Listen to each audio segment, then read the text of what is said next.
What's up, everybody? Thanks as always for supporting the show. It would mean a lot to me if you would take a second to scroll down and hit that subscribe button to the Hoops Tonight YouTube channel, and then follow me on social media on TikTok, Instagram, and Twitter so you guys don't miss any of our content over the course of this season. All right, let's talk some basketball.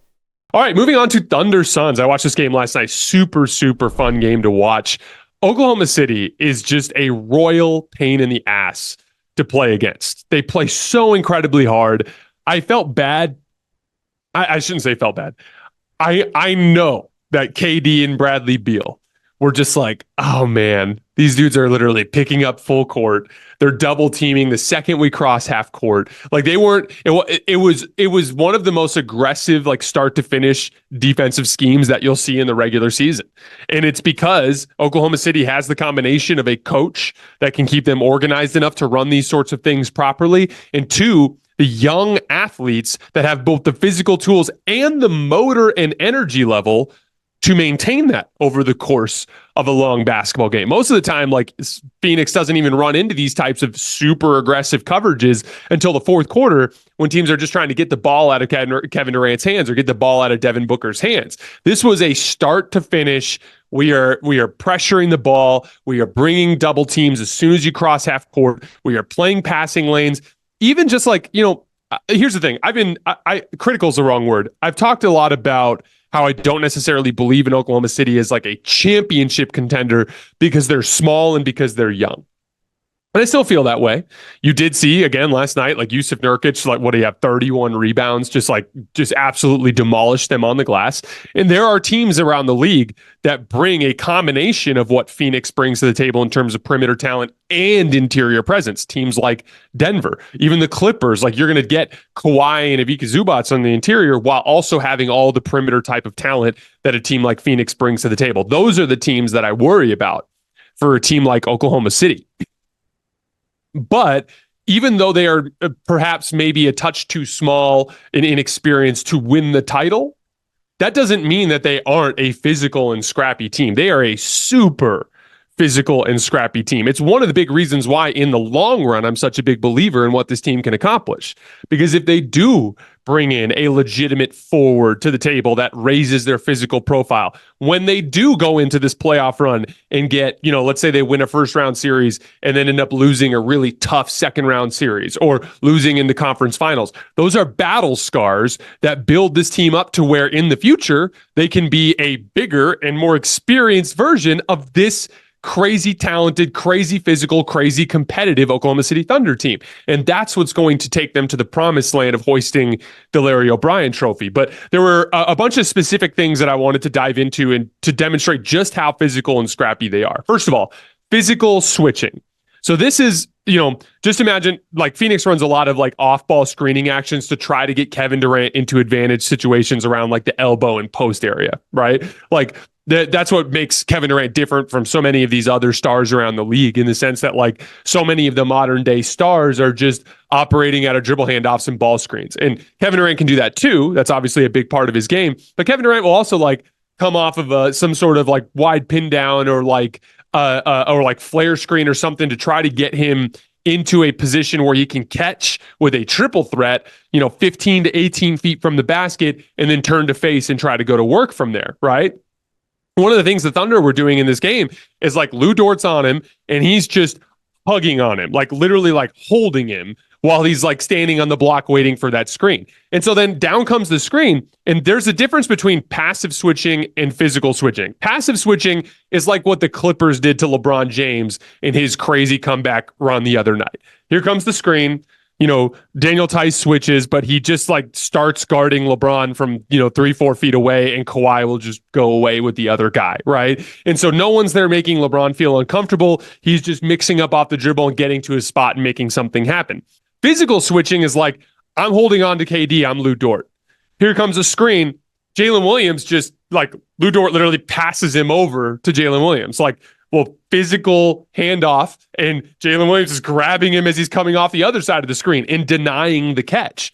And so as a result, they were creating these really tight passing windows because they're three-quarter front and denying KD in all of his spots. He already had to work super hard to fight Lou Dort up to the screen. to where now he's fighting to try to create a passing angle. And then from there, off the ball, they're constantly digging down and jumping into passing lanes. Like whenever a team has a bunch of turnovers, we're so quick to focus on the team turning the ball over and being like they're being sloppy. And don't get me wrong, they were. We're going to talk about that in a minute. But like, give some credit to the defense. Like Oklahoma City forced Phoenix to lose their minds and create a bunch of really sloppy turnovers, right? The other thing, on the ball, there was a possession I clipped. You can find it on my Twitter feed of Shai Gilgeous-Alexander guarding KD. And on this possession, you can literally see, like, there's two different ways to reach in, and like, you know, there's like a lunging reach in, right, where I like really get out of position to try to get down to get to the basketball, but I can also reach in while staying balanced. And Shai is uniquely equipped with these like crazy long arms to where he can defensive slide with a guy and not have to really lunge or get out of position, but he can still swipe down at the basketball. And there's this possession. It's a KD turnover. Shai's on the ball on KD. KD gets driving down to his left hand. Shai literally swipes down at the basketball like 6 or 7 times, just from 25 feet from the basket down to 5 feet from the basket, just swiping and swiping and reaching and swiping. And then as soon as he gets downhill, there's a guy digging down from the corner and a guy coming up from the post, and they're all digging down at the basketball. And so it ends up leading to a Kevin Durant turnover. But the point is like, it's hard.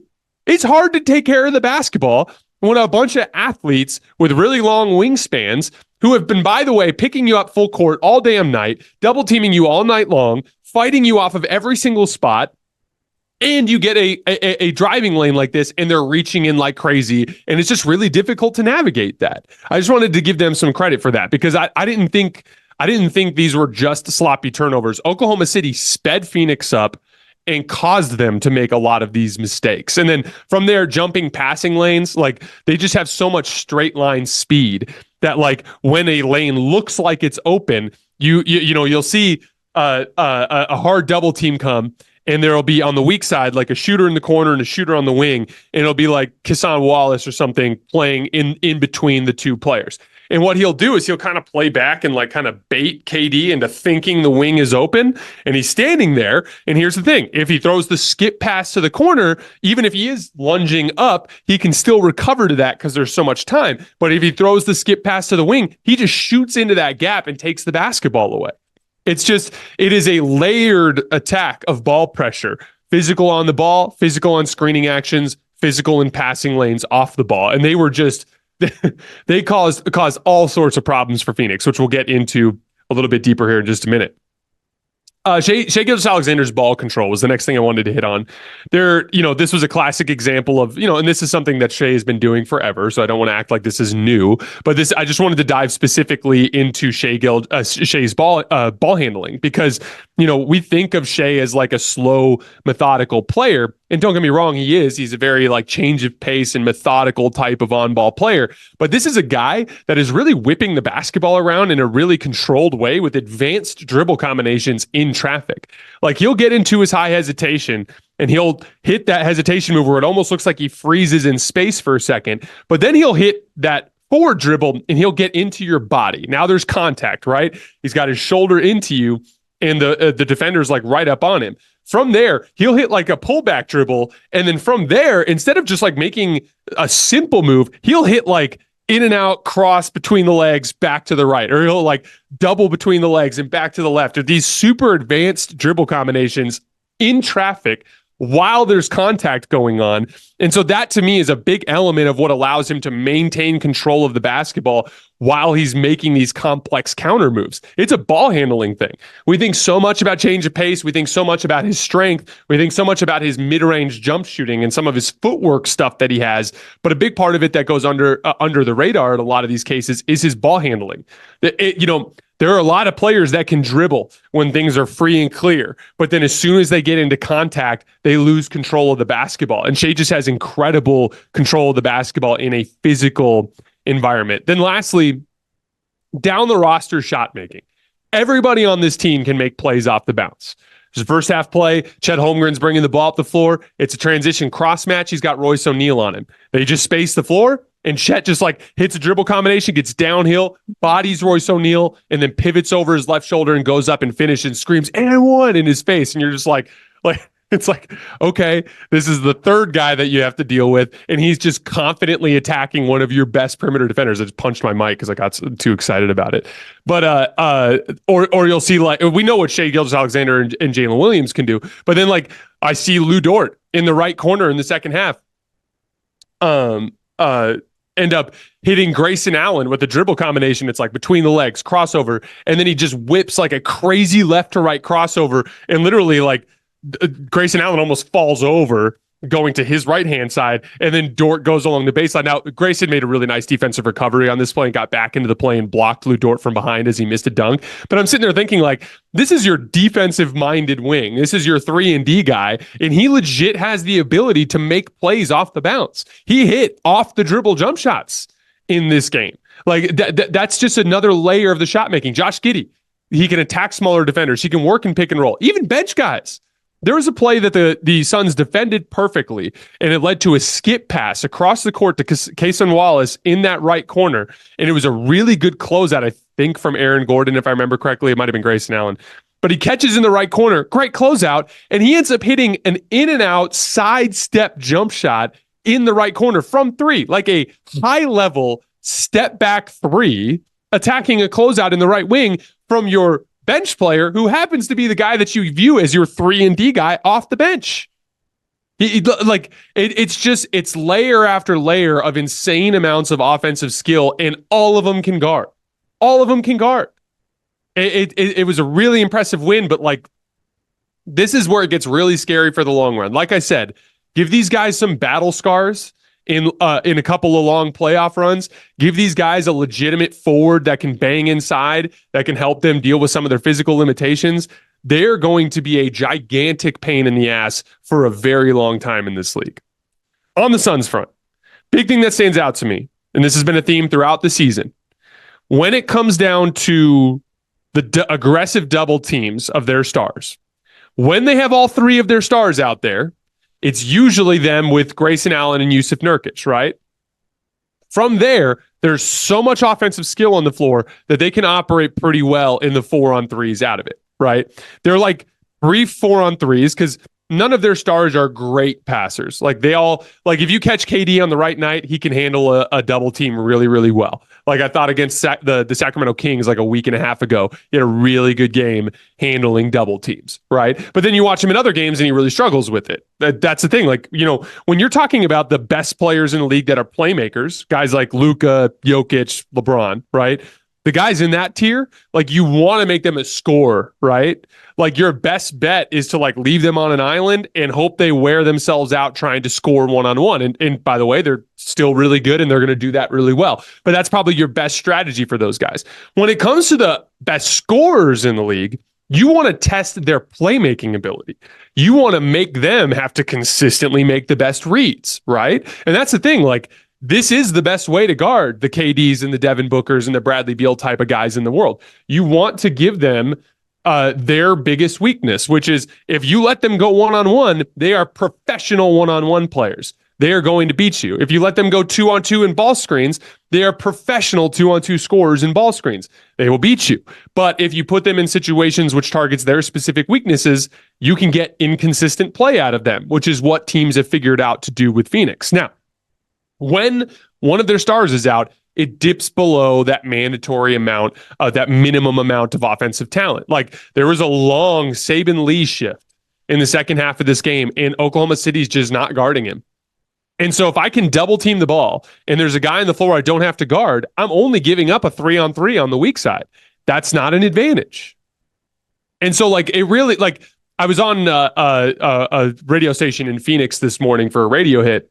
And they were asking me specifically what I like, whether or not it was like a coaching issue or what was going on last night. And I'm like, sometimes this is just what happens when you start to run out of players, right? And then at the same time, you need guys on the other end of the floor that can guard an Oklahoma City team that brings a ton of ball handling and scoring to the table, right?